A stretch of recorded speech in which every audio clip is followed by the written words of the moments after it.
Ahmad Dhani sudah mengambil langkah tegas untuk membuat laporan polisi terhadap psikolog Lita Gading yang dianggap membuat anaknya yang berinisial SA mengalami penderitaan psikis atas dugaan perundungan yang dilakukan oleh warganet. Meski bermaksud untuk membuat efek jera, namun langkah Ahmad Dhani tersebut dianggap bukan sebuah solusi yang bisa langsung menyelesaikan masalah. Lantas, apa yang seharusnya dilakukan oleh Ahmad Dhani untuk melindungi anaknya? Dalam pandangannya, Rosmini Agus Salim atau Bunda Romi dalam kapasitasnya sebagai seorang psikolog menilai yang lebih penting dilakukan orang tua untuk menghadapi perundungan yang dialami oleh anak adalah memastikan sang anak berada dalam kondisi nyaman dan aman dengan pendampingan yang intensif dari orang tua. Selain itu, menjauhkan anak dari konsumsi sosial media juga hal yang perlu dilakukan untuk mengurangi dampak buruk yang mungkin terjadi. Nah, kalau menurut saya tugas orang tua memang untuk melindungi anaknya, melindungi, bisa lari ke KPAI, bisa kemana, dilaporkan orang, tapi memang sulit untuk membendung atau membuka netizen, nggak mungkin. Yang ada makin malah merajalela gitu tuh. Kalau menurut saya, untuk amannya anak, matikan media sosialnya, steril. Setelah itu kemudian ayah atau orang tua yang kemudian menguatkan anak supaya tidak terjadi sesuatu yang negatif pada dia, dorong dia untuk punya konsep diri yang bagus, self esteem yang bagus, kepercayaan diri yang bagus, dan tidak malu terhadap apa sih. Kalau merasa bahwa itu kesalahan dari orang tua, yang paling bagus minta maaf kepada anak. Memang Ahmad Dhani sudah secara resmi melaporkan Lita Gading ke Polda Metro Jaya terkait dengan salah satu konten video yang dibagikan di sosial medianya. Dalam konten yang dimaksud, Lita Gading memperlihatkan foto SA dan menulis yang bersangkutan ketika membahas tentang masa lalu Ahmad Dhani. Atas hal tersebut, Lita Gading dituduh melanggar Undang-Undang Perlindungan Anak serta Undang-Undang ITE. Dalam pandangan Bunda Romi, menyerang seorang anak lantaran masa lalu orang tuanya bukanlah hal yang bisa dibenarkan. Dia juga mengkritik netizen yang terkesan salah alamat jika menyerang seorang anak akibat perbuatan orang tuanya. Selaku ayah kandung dari korban menjelaskan bahwa ada unggahan pada akun TikTok terlapor. Nama akun TikToknya LO, yang mana terlapor mengunggah foto istri pelapor dengan anak pelapor yang masih di bawah umur dengan narasi SA, ya, ini inisial nama anak, SA.2, ibuku bukan pelakor. Atas kejadian tersebut, korban mengalami tekanan psikis sehingga akhirnya pelapor datang ke SPKT Polda Metro Jaya untuk membuat laporan. Jadi hari ini ya kita melaporkan tadi inisial LG ya, karena ini dianggap kita kejahatan yang serius ya, kejahatan terhadap eksploitasi anak, kekerasan psikis.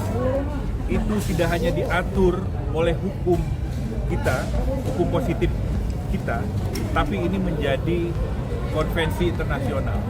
Ya, anak punya privasi untuk tidak dipublikasi melalui media. Tidak harus fotonya dipang-pang, namanya diangkat ke media dan distigmatisasi atas apa misalkan perilaku orang tuanya.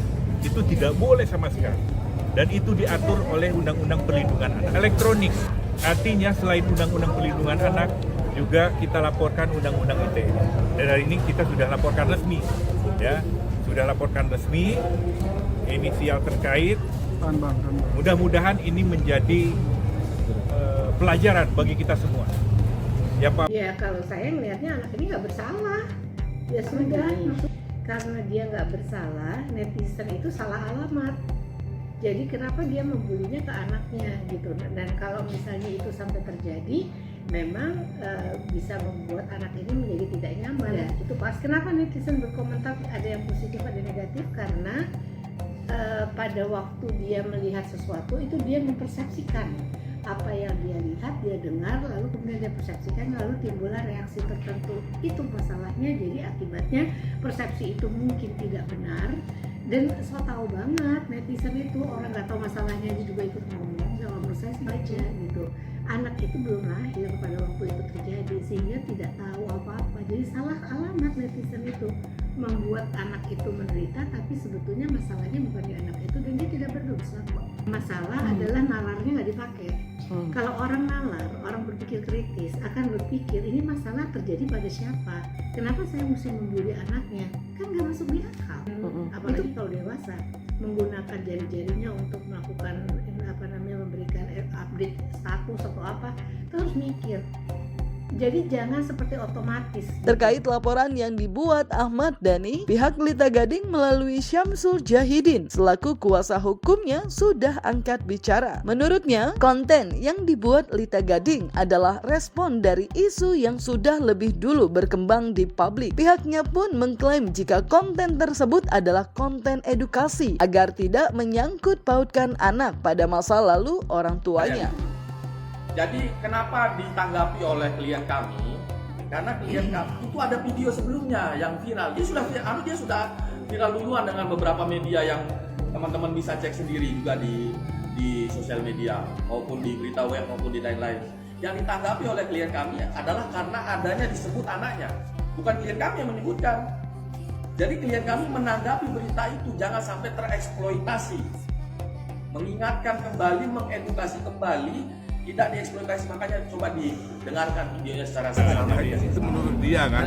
Jadi sudah jelas di video dengan kemudian menampilkan foto dan nama anak, juga stigmatisasi terhadap perilaku orang tuanya dikaitkan, ya. Itu justru kontraproduktif terhadap perilaku orang tuanya yang diambil beritanya dari berita gosip, dan berita fitnah. Dan itu tentunya menjadi kontraproduktif terhadap tadi ada klarifikasi edukasi, berbalik jauh, bukan edukasi. Tapi menurut saya itu adalah pansos. Inilah yang akan kita wanti-wanti, jangan sampai orang-orang oknum itu pansos dengan mengeksploitasi anak public figure. Anak jadi korban, dia terbebani psikologisnya, kasihan, nggak boleh. Apalagi orang mereka menganggap itu bukan edukasi, itu kan anggapan mereka secara pribadi, bukan secara undang-undang. Tak sampai di situ, pihak Lita Gading pun mempertanyakan terkait sejauh mana dampak yang dialami oleh anak Ahmad Dhani akibat konten yang dibuat kliennya. Selain itu, Lita Gading juga merasa tak perlu meminta maaf atas apa yang terjadi karena tetap berpegang teguh jika konten yang dibuatnya memuat unsur edukasi dalam kapasitasnya sebagai psikolog. Di sisi lain, pihak Ahmad Dhani berkeyakinan jika laporan yang sudah dibuat di Polda Metro Jaya akan diproses lebih lanjut. Apakah pertanyaan saya, apakah anaknya beliau ini mengalami perundungan, mengalami kekerasan? Apakah sudah diperiksa di psikolog? Apakah ada terdampak? Dia sampai tidak bisa sekolah. Dan kita nggak pernah tahu dampaknya sedalam apa, sebagaimananya kalau kita nggak bertanya kepada orangnya kayak gimana rasanya. Tapi perasaan tidak nyaman, merasa kesel, merasa jadi kemudian malu, merasa tidak nyaman di pergaulan nantinya dan sebagainya, itu pasti ada. Klien kami tidak akan minta maaf. Karena untuk meminta maaf untuk apa? Apakah karena dia mohon maaf memiliki power sebagai Dewan Pengkhianat Rakyat, maksudnya Dewan Perwakilan Rakyat, mau menggunakan abuse of power yang tidak bisa. Semua harus memenuhi unsur autus reus. Pertama, ini akademisi. Jadi kebebasan akademik sudah dirampas. Apalagi terlebih lagi beliau ini adalah anggota Dewan Perwakilan Rakyat, anggota DPR RI, harusnya lebih fokus untuk mengurusi rakyat, mengurusi bagaimana penyerapan aspirasi masyarakat bisa masuk ke DPR sana untuk kesejahteraan masyarakat, bukan untuk urusan seperti ini. Ini kan kebebasan akademik, masa mau dirampas kebebasan akademik? Apalagi disinyalir yang bersangkutan terlapor pendidikannya tinggi, ya. pendidikannya tinggi, katanya sampai S3, sampai doktor. Apa iya dia tidak mengerti ini? Kan berpengaruh ketika pendidikan tinggi akan bisa mempengaruhi masyarakat. Nah itulah yang kita sesalkan, itulah yang harus menjadi efek jerah ke depan. Dan kita sangat yakin bahwa yang bersangkutan terlapor ini melakukan tindak pidana tadi. Sementara itu, saat membuat laporan polisi, Ahmad Dhani pun menyiratkan jika sosok Lita Gading bukan satu-satunya pihak yang akan diseret ke ranah hukum untuk melindungi sang anak. Ahmad Dhani mengaku sudah mendapat beberapa nama lain yang direkomendasikan oleh rekan sesama anggota DPR untuk dipantau secara seksama. Lantas, apakah langkah tersebut sudah dapat dilakukan Ahmad Dhani untuk menghentikan serangan pada anaknya? Saya tadi ketemu di gedung DPR, tadi ketemu Farel juga ngasih satu nama juga. Akan dilaporkan lagi? Ya. Jadi Akuya juga maksudnya juga memberikan akun-akun yang dianggap begitu. Berarti netizen kah atau mungkin public figure juga atau gimana, atau kreator? Sebenarnya netizen yang pansos aja sih sebenarnya. Ada netizen yang nggak bisa pansos, ada netizen yang bisa pansos dengan hal-hal beginian. Baru satu nih.